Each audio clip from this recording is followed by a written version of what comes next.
नमस्कार। आखिर कौन होगा भारत का अगला उपराष्ट्रपति? इस सवाल को लेकर पिछले कई दिनों से सियासत उफान पर है।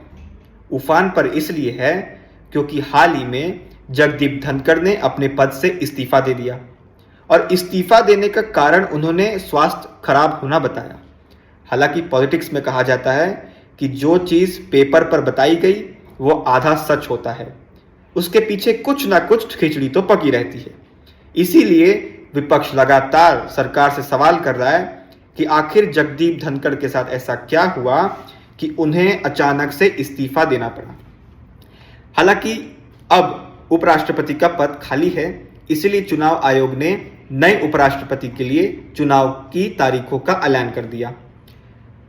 चुनाव आयोग के मुताबिक 21 अगस्त तक नामांकन दाखिल किए जा सकते हैं और चुनाव होगा 9 सितंबर को और परिणाम भी उसी दिन आएंगे।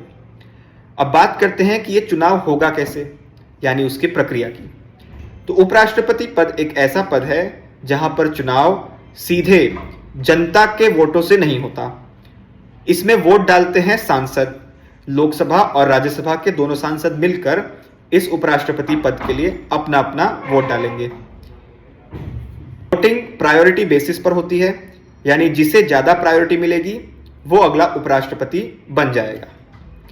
अब बात करते हैं कि इसमें संभावित नाम कौन से हैं, मतलब किसके किसके नाम रेस में चल रहे हैं जो कि उपराष्ट्रपति अगले बन सकते हैं।